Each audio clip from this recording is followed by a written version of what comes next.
Next one, same thing, capacitance. So we are going to do the same thing. And for capacitance, you have to supply voltage because we are going to create electric field, right? So I have to supply AC voltage to the capacitance and I'm going to measure the current. So I'm going to supply, see here, V is equal to Vm sin omega t to my capacitor.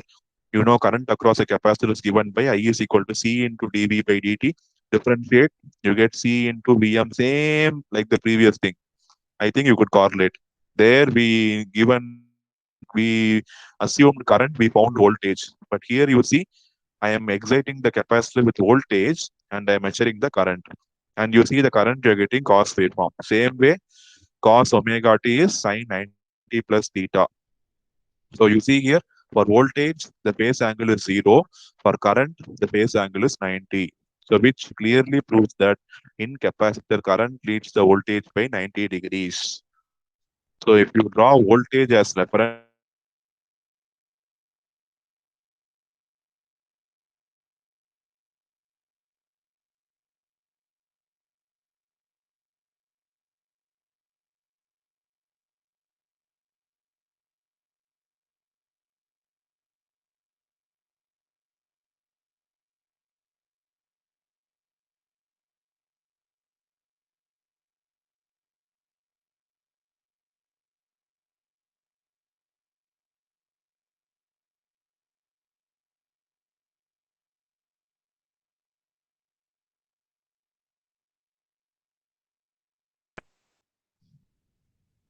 yes, sorry for the sorry for the network interruption.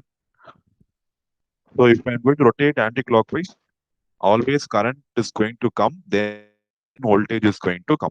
I again say the phasors, you can draw it anyway as you like, but remember that what is your reference? Have it as a reference here. So here, see, voltage is our reference because we give voltage with angle 0, right? So, and we find out current, and current is going to have an angle of 90. So this diagram will be appropriate. Even this is also correct, but this diagram is appropriate. Okay. And time domain diagram is simple. I apply a sinusoidal voltage. The current is going to form a cos waveform because current is leading. See, among sine and cos is always ahead of sine. Remember that. Sine is always lower than cos.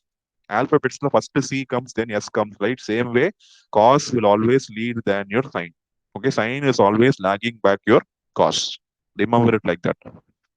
And see the maximum value of current. It's omega C Vm. Okay, so I'm going to write it as Im. So Im equal to omega C Vm. So find the ratio Vm by Im. Vm by Im is 1 by omega C.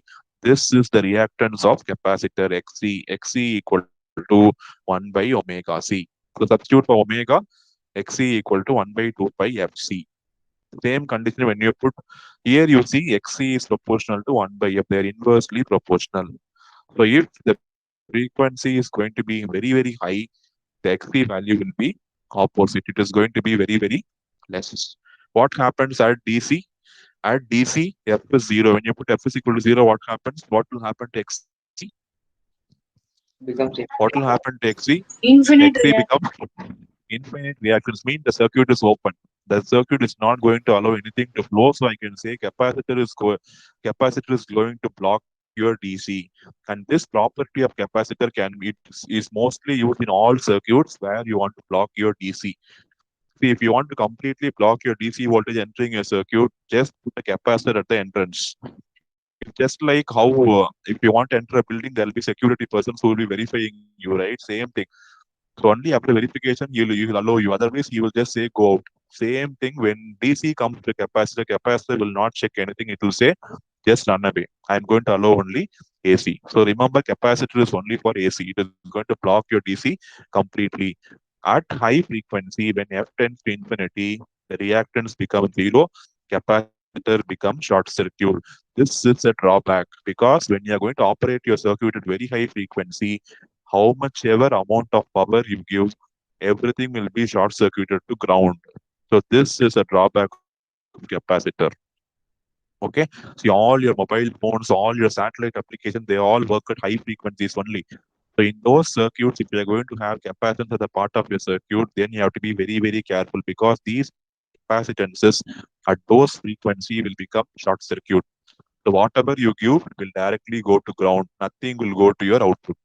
So that is the part of these capacitors with high frequencies. Here also see the same thing. The power consumed by a circuit is zero. Positive half cycle, you have the power flow from one side. Negative half cycle, the power flow is the other side. The power factor is zero here. The power factor, you will not get VI. Sorry for this. It is just cos theta. So when you put theta equal to 90, the power factor is going to be zero. And here power factor is leading because my current is leading the voltage in a capacitor. So power factor is leading the current. Power factor is, we write it as leading power factor. It's going to be leading power factor. Is that clear to you?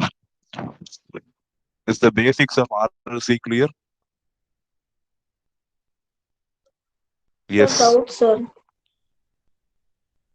Sir, I can't understand why power factor is like related to current and not voltage. Why it is dependent on current and not voltage, sir? See, see, already voltage and current, they are already, we are in a capacitor inductor, we see one is leading, another one is leading. In inductor, you see voltage is leading. In capacitor, you see current is leading, correct? So I cannot keep, see, it is all about just a reference only. Standard is throughout the world. If you want to follow some standard, they have taken current to be the standard. There's nothing like hard and fast rule.